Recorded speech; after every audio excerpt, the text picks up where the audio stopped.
बाबा भोलेनाथ उस बालक का हाथ पकड़ा, कहा मेरे साथ चलो। मार्कंडेय, एक बात का ध्यान रखना, जो भी तुम्हें रास्ते में मिल जाए, अपने से बड़ा हो, संत हो, ब्राह्मण हो, उसके चरण पकड़ लेना। आगे जैसे ही गए, सामने से नारद जी वीणा बजाते हुए नारद नारद करते हुए नारायण नारायण करते हुए आ रहे हैं। जैसे ही बाबा भोलेनाथ ने नारद जी को देखा, उस बालक को इशारा किया, जाओ मैंने जो कहा है उसे करो। वो बालक दौड़ता हुआ गया, नारद जी के चरण पकड़ लिए। नारद जी ने आशीर्वाद दे दिया, चिरंजीवी भवो।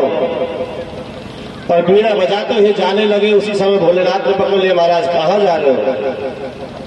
महाराज भगवान का भजन पूजन करना है, कहीं भी चले जा सकते हैं। महाराज एक बात सुनो, इस बालक ने आपसे आशीर्वाद लिया, आपने इसको चिरंजीव होने का वरदान दे दिया, आशीर्वाद दे दिया। तुम्हें पता है इस बालक की उम्र मात्र 5 वर्ष की है, इसके 5 वर्ष व्यतीत हो चुके हैं। अब ये बताओ, आपका जो आशीर्वाद है वो सत्य होगा या झूठा पड़ेगा? और ऐसा सुना है कि संत और ब्राह्मणों के आशीर्वाद कभी झूठे नहीं होते हैं। नारद जी भोलेनाथ के सामने हाथ जोड़ के कहने लगे, प्रभु कहां फंसा दिया? मैं भगवान का भजन पूजन करने वाला, मुझे क्या करना चाहिए कि चलो मेरे साथ। आगे गए तो सप्त ऋषि आ रहे थे भगवान के दर्शन करते। जैसे ही मार्कंडेय ने देखा, भगवान ने इशारा किया, दौड़ता हुआ गया, चरण पकड़ लिए। सप्त ऋषियों ने आशीर्वाद दे दिया, चिरंजीवी भवो, दीर्घायु भवो, आनंद से रहो। भोलेनाथ ने पकड़ लिया, महाराज आशीर्वाद तो दे दिया, इस बालक की उम्र तो मात्र 5 वर्ष की है, इसकी उम्र पूरी हो चुकी है। अब आपका आशीर्वाद सत्य होगा या झूठा होगा?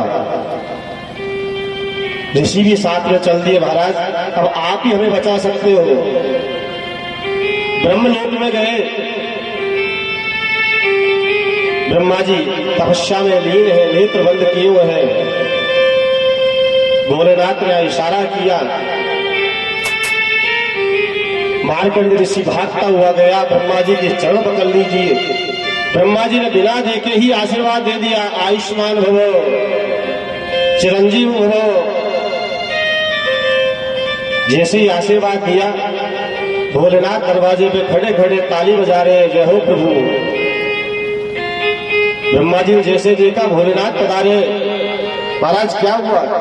महाराज मैं भी यही देखने आया हूँ, जिसकी उम्र आपने 5 वर्ष निश्चित की है, जिसके 5 वर्ष पूरे हो चुके हैं, उसे तुमने आयुष्मान का वरदान दे दिया, आशीर्वाद दे दिया, जिसका चिरंजीव होने का तुमने आशीर्वाद दे दिया। अब आपकी वाणी सत्य होगी या आपकी कलम सत्य होगी? ब्रह्मा जी ने कहा, ठहरो मैं देखता हूँ। ब्रह्मा जी ने जैसे ही अपने बही खाते खोले, पन्ने पलटे, उसमें जैसे ही देखा उसमें 5 वर्ष लिखी हुई है। ब्रह्मा जी कहने लगे, इसकी उम्र 5 वर्ष है, ये सत्य है, पर ये संसार के नहीं, ये मेरे हैं। ब्रह्मा जी ने आगे लिख दिया, ब्रह्मा जी के 5 वर्ष। ब्रह्मा जी के 5 वर्ष कब होंगे? जब सतयुग, द्वापर, त्रेता और कलयुग जब 72 बार घूम जाते हैं, एक बार आए फिर दोबारा से प्रारंभ होंगे, फिर तिबारा प्रारंभ होंगे, ऐसे जब 72 बार घूम जाएंगे तो ब्रह्मा जी का एक दिन होगा। मतलब आदि अनादि काल तक जब तक सृष्टि रहेगी, तब तक ये संसार रहेगा, तब तक वो बालक जीवित रहेगा। कारण क्या रहा? उम्र तो वो ही थी, पर ब्रह्मा जी की लेखनी भी बदल गई। क्यों? आशीर्वाद के कारण। इसलिए कहते हैं, हमसे कोई बड़ा हो, बुजुर्ग हो, सम्मान्य व्यक्ति हो, उसके चरण स्पर्श करने चाहिए, उसे प्रणाम करना चाहिए, ऐसा कहते हैं। विराजमान होती है, हो सकता है हम उसके सामने झुके, उस समय वो हमें आशीर्वाद दे दे, उसका आशीर्वाद फलीभूत हो जाए। चरण स्पर्श करने का भी एक विधान है। चरण स्पर्श कैसे किए जाते हैं? सामने वाले के सामने खड़े होके, झुक के, उसके दोनों चरणों के अंगूठे पे अपने हाथ लगाए, और उसे अपने मस्तक पे लगाए, क्योंकि व्यक्ति का जितना भी तेज होता है वो सिर्फ अंगूठे में होता है। उसे अपने मस्तक पे लगाए तब वो तुम्हें आशीर्वाद देगा, वो फलीभूत होता है। पर आजकल तो व्यवस्थाएं बदल गई, खड़े खड़े ही घुटने पे हाथ लगाएंगे और छाती पे हाथ लगाएंगे, मतलब कब तो तेरे टूटे और कब मेरी छाती ठंडी हो। नीचे झुकने का काम नहीं, चलते चलते ही गुरुजी राधे राधे, चाचा लगाया, फिर हृदय पे हाथ लगाया, मतलब कब तो तेरे टूटेंगे और कब मेरी छाती ठंडी होगी। तो आशीर्वाद का ऐसा प्रभाव है कि एक मार्कंड ऋषि जिसकी उम्र मात्र 5 वर्ष की थी, वो आज चिरंजीवी हो गया।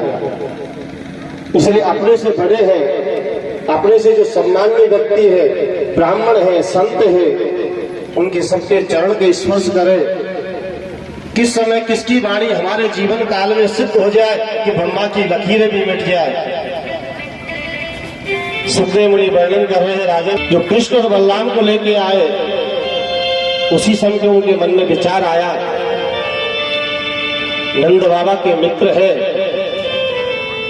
अक्रूर जी, उन्हें भेजना चाहिए जिससे उनको शक भी नहीं होगा कि मैं इनको क्यों बुला रहा हूं। क्योंकि दुष्ट आदमी जो होता है वो अपनी चालें देख देख के चलता है, ऐसा ना हो किसी को पता चल जाए कि मैं कोई बुरा करने जा रहा हूं। किसी का काम बिगड़वाना होता है दुष्ट आदमी को, तो उसको पकड़ता है जो उस कार्य के ज्यादा पास में हो, उसके कान भरता है, तुम ऐसा कर देना, ऐसी व्यवस्था हो जाएगी।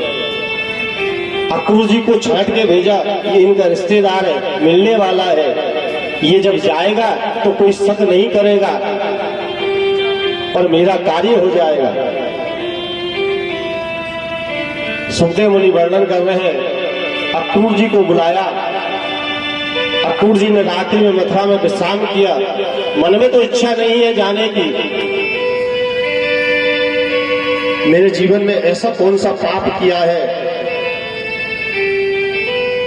जिस कारण से आज मुझे धोखे से उन बालकों को लाना पड़ेगा और ये कंस उन्हें धोखे से मार देगा, इसका पाप मुझे भी लगेगा।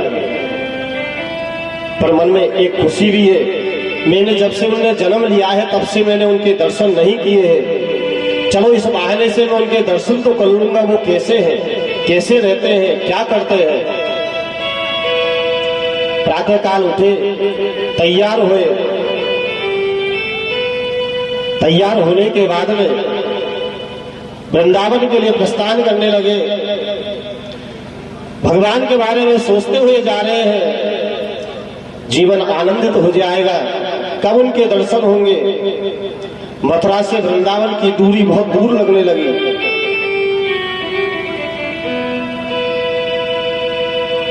सुखदेव मुनि वर्णन कर रहे हैं, राजन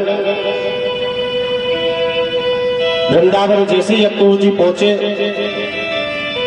अक्रूर जी को जैसे ही नंद बाबा ने देखा, स्वागत किया, सम्मान किया, जलपान कराया।